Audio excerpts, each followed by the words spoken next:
Hello दोस्तों, आप सभी का मेरे इस YouTube चैनल पर स्वागत है। आज का हमारा टॉपिक है मनोविश्लेषणात्मक सिद्धांत।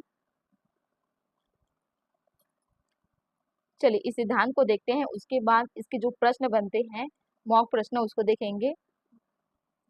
मनोविश्लेषणात्मक सिद्धांत ऑस्ट्रेलिया के न्यूरोलॉजिस्ट सिगमंड फ्रायड ने दिया था। उन्हें मनोविज्ञान में मनोविश्लेषण का जनक कहा जाता है,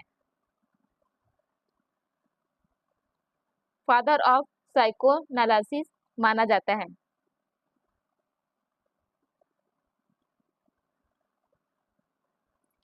फ्रायड के इस सिद्धांत की मुख्य बातें इस प्रकार हैं।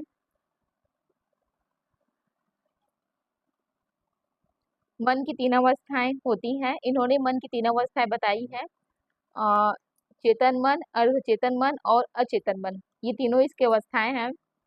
चलिए तो मन की तीनों अवस्था को देख लेते हैं। फ्रायड ने मानव मन की तुलना, हमारे जो मन होती है उसकी तुलना पानी में तैरते हुए बर्फ के पहाड़ आइसबर्ग से की है।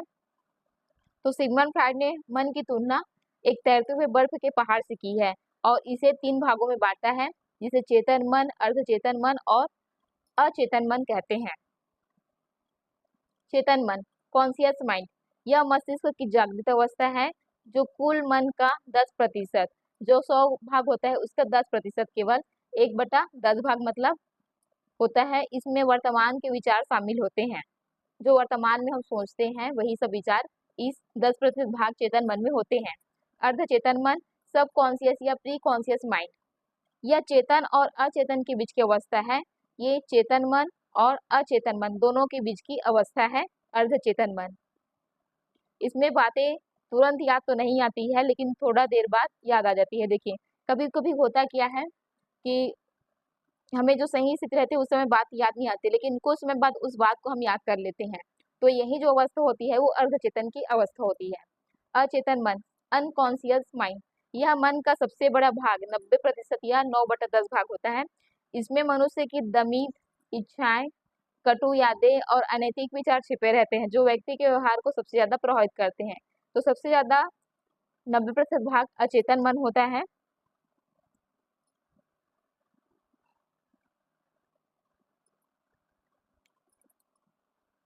व्यक्तित्व का ढांचा, पर्सनालिटी स्ट्रक्चर, फ्रायड के अनुसार मानव व्यक्तित्व का निर्माण 3 तत्वों से हुआ है। एक इदम से और अहम से और परम अहम से।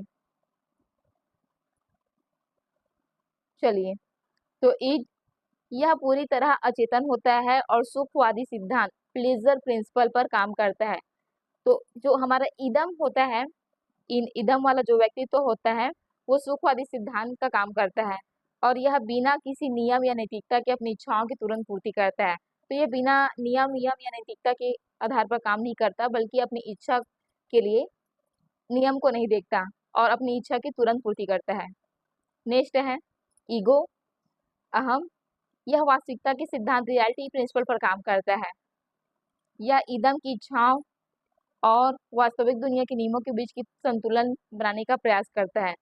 तो इदम की इच्छा, जो इदम जो पहले देखे थे हम लोग जिसमें अचेतन होता है, तो उसमें की जो इच्छा होती है और वास्तविक दुनिया दोनों के बीच के जो नियम होता है उसका संतुलन बनाने का यह कोशिश करता है। पर अहम, परम अहम जो है सुपर ईगो, यह व्यक्तित्व का नैतिक और आदर्शवादी रूप है। यह समाज, माता पिता और संस्कृति से सीखे गए नैतिक नियमों पर चलता है। जो परम अहम सुपर ईगो होता है वो समाज के नियमों का पालन करता है और व्यक्ति को गलत काम करने पर दोषी, गिल्टी महसूस कराता है। अन्य महत्वपूर्ण अवधारणा है इलेक्ट्रा और ओडिपस ग्रंथि। तो इलेक्ट्रा और ओडिपस ग्रंथि के बारे में देखते हैं। फ्रायड के अनुसार बचपन में लड़कों में ओडिपस ग्रंथि, ओडिपस कॉम्प्लेक्स के कारण माँ के प्रति, देखिए अधिकतर हम देखते हैं कि लड़कों को माँ से लगाव होता है और लड़कियों को पिता से। तो इसके जो मेन कारण है वो क्या है, ओडिपस ग्रंथि के कारण माँ के प्रति लड़कों का लगाव रहता है और लड़कियों में इलेक्ट्रा ग्रंथि के कारण, इलेक्ट्रा कॉम्प्लेक्स के कारण पिता के प्रति विशेष स्नेह होता है। लिपिडो, फ्रायड ने जीवन को जीने की मूल ऊर्जा या काम ऊर्जा को लिपिडो का नाम दिया, जो मनुष्य के व्यवहार को प्रेरित करती है। चलिए अब जो प्रश्न बनते हैं उसे देख लेते हैं, मॉक प्रश्न को। प्रश्न नंबर 1, मनोविश्लेषणात्मक सिद्धांत के जनक कौन है? ए पियाजे, बी स्किनर, सी फ्रायड, डी वाइगोत्स्की। इसका आंसर है ऑप्शन नंबर सी फ्रायड। प्रश्न नंबर 2, मनोविश्लेषणात्मक सिद्धांत किस पर आधारित है? ए व्यवहार पर, बी अचेतन मन पर, सी सामाजिक वातावरण पर, डी है बुद्धि पर। इसका सही आंसर है ऑप्शन नंबर बी अचेतन मन पर।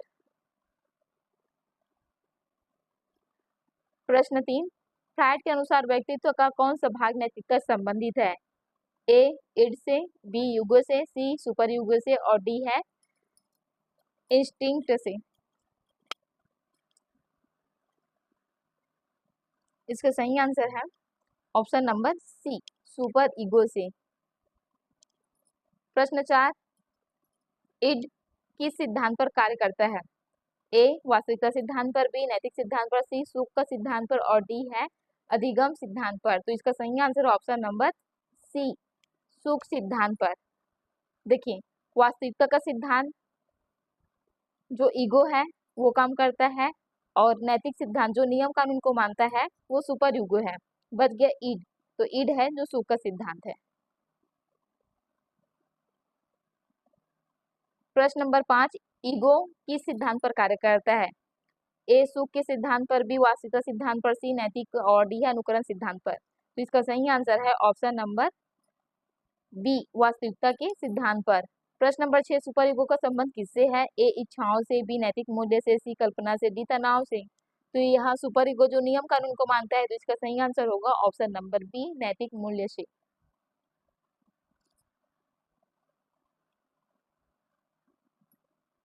प्रश्न नंबर 7, फ्रायड के अनुसार व्यक्तित्व विकास का सबसे महत्वपूर्ण काल कौन सा है?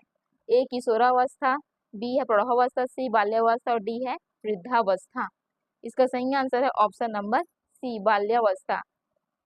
प्रश्न नंबर 8, मनोविश्लेषणात्मक सिद्धांत में दमन रिप्रेजेंट क्या है? देखिए, ये वाला प्रश्न लगभग आता है, दमन क्या है करके, ये आया हुआ है बिल्कुल।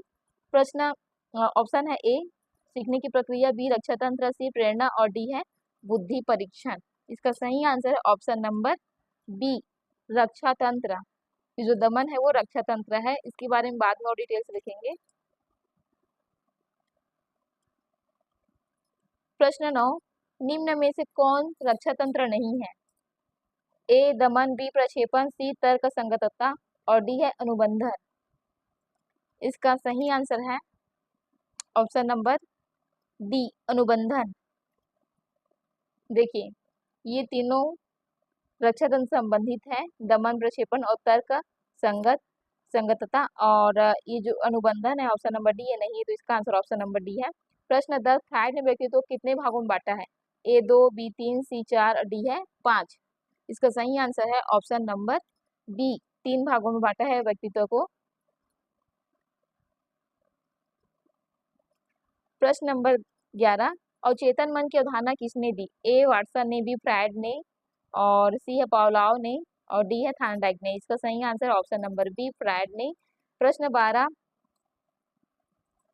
साइकोनालाइसिस शब्द किससे संबंधित है? ए मानसिक चिकित्सा से, बी भाषा विकास से, सी सामाजिक अधिगम से और डी है नैतिक विकास से।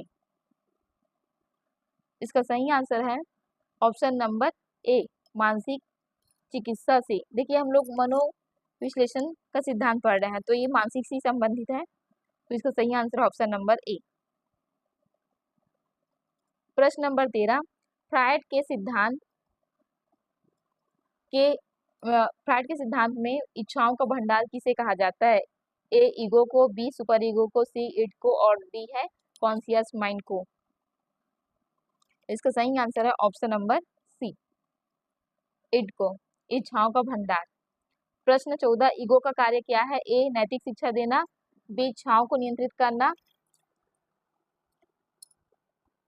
सी केवल आनंद प्राप्त करना और डी है अनुकरण करना। इसका आंसर है ऑप्शन नंबर बी इच्छाओं को नियंत्रित करना।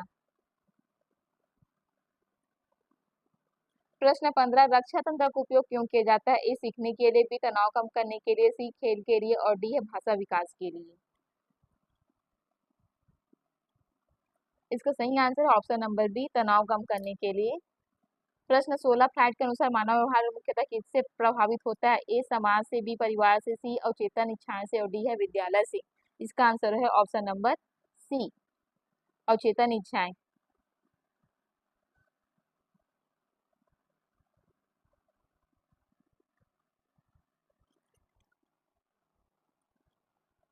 प्रश्न नंबर 17, निम्न में से कौन मनोविश्लेषणात्मक सिद्धांत की आलोचना है? ए वैज्ञानिक आधार कम होना, बी व्यवहार पर जोर और सी है सामाजिक अधिगम और डी है प्रयोगात्मक प्रमाण अधिक। इसका सही आंसर है ऑप्शन नंबर ए, वैज्ञानिक आधार कम करना। प्रश्न 18, सुपर ईगो का विकास किससे होता है? ए जन्मजात प्रवृत्तियों से, बी सामाजिक एवं नैतिक मूल्यों से, सी खेल से और डी है बुद्धि से। इसका आंसर है ऑप्शन नंबर बी, सामाजिक एवं नैतिक मूल्य से। प्रश्न नंबर 19, फ्रायड किस देश के मनोवैज्ञानिक थे? ए भारत के, बी अमेरिका के, सी ऑस्ट्रिया के, डी फ्रांस के। इसका सही आंसर है ऑप्शन नंबर सी, ऑस्ट्रिया के। प्रश्न नंबर 20, मनोविश्लेषणात्मक सिद्धांत का मुख्य उद्देश्य क्या है? ए केवल अधिगम को समझना, बी मानसिक प्रक्रियाओं और व्यवहार को समझना, सी शारीरिक विकास समझना और डी भाषा सिखाना। इसका सही आंसर है ऑप्शन नंबर बी, मानसिक प्रक्रियाओं और व्यवहार को समझना। Thank you everyone. वीडियो पसंद आया हो तो एक लाइक से जरूर करें, साथ ही मेरे चैनल को सब्सक्राइब करें ताकि आने वाला वीडियो का नोटिफिकेशन आपको मिलता रहे। तो चैनल को जरूर सब्सक्राइब करें।